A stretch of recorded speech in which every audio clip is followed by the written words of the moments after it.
today's video mga lods, bibigyan ko po kayo ng mga signs na friendly lang talaga ang babae at wala siyang gusto or feelings para sa'yo. Pero bago yan, isa muna mabilis ang shoutout kina Lito, watching from Iligan City, Emeline Bong, Carlos from Linwood, Washington, Marutski, Edmac De La Rosa, Dodong Kasipong at kay Pangarap Dalisay. Shoutout sa inyo mga lods, maraming salamat sa pagbisita. God bless po sa inyong lahat. Ano-ano na nga ba yung mga signs na friendly lang ang isang babae at wala siyang crush sa'yo o gusto? Proceed na po tayo kagad sa number 1. Hindi siya hawak sa anumang parte ng katawan mo kapag po kayo ay nag-uusap, no? Ibig sabihin po, lagi po siyang may distansya sa'yo. So, casual lang po siya may pag-usap sa'yo, wala po yung patapik-tapik sa balikat, wala yung pahawak-hawak sa braso mo, wala yung paakbay-akbay. Yung mga tipong gano'n, no, yung pahawak-hawak sa ulo mo. Ang babae pong friendly lang, ganyan lang po lang ang galawan niya, no? Pero kapag po ang babae ay may gusto sa'yo, may pili sa'yo, may kasama po laging tapik yan sa balikat, ganyan.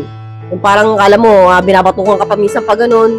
So, sa madaling salita, lods, no, walang flirting na halo, no, walang paglalandi, no? So, ganun lang po may pag-usap yung mga babaeng friendly lang talaga. So, proceed na po tayo kagad sa number 2. Lahat ay inaalok o binibigyan niya ng pagkain, hindi lang ikaw, no, mapababae man o lalaki, no?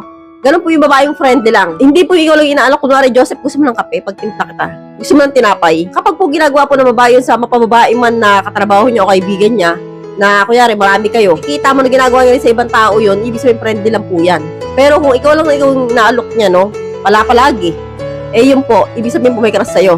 Pero kung gano'n lang po yung nakikita ninyo, no, yung talagang parang natural lang sa kanya na magbigay, mag-alok, so huwag niyo po bigyan ng mali siya yung gano'n kasi po friendly lang po talaga yung ganyang klase ng babae. Proceed na po tayo kagad sa number 3. Walang ginagawang effort para sa'yo. Ang ibig sabihin po dito mga lods, no, hindi po siya nag-a-adjust para sa'yo ng schedule niya. Kunwari ikaw, inimbitahan mo siya and then tumanggi siya. Pero pagdating po sa mga kaibigan niyang babae, eh ginagawa niya pong priority yun, no? Mga close niya kaibigan, no, sumasama siya, ginagawa niya ng paraan, ina-adjust niya yung schedule niya. Pero pagdating sa'yo, lagi siyang may katwiran.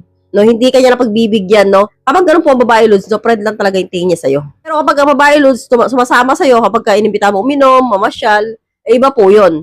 So, proceed na po tayo kagad sa number 4. Nakakaharap sa'yo nang hindi siya nagpapaganda. Ito po, napakalinaw po ng size na ito kapag po, kunwari ako babae.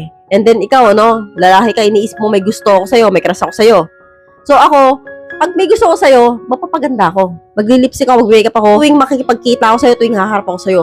Pero kapag po ang babae, nakakaharap sa'yo ng walang sukulay, walang makeup, walang pulbo, no, hindi nagpapaganda, hindi nag-e-effort na mag-ayos ng sarili, ibig sabihin, friend lang talaga ang gusto niya sa'yo. So, magkaiba po yun. So, tatandaan niyo po palagi kapag po ang babae, nag-aayos ng sarili bago may pagkita sa'yo, gusto ka niya. Pero pag hindi, parang feeling lotion lang, okay lang. So, ibig sabihin po, friendly lang talaga ang babae. So, doon pa lods, alam niyo na kapag po ang babae, talaga nga namang walang feeling sa'yo, pakikipagkaibigan lang ang gusto niya sa'yo. So, hanggang dito na lang po tayo mga lods. I hope you learned something new in this video. More videos to come. So, stay connected and see you again to my next video. God bless. Bye-bye!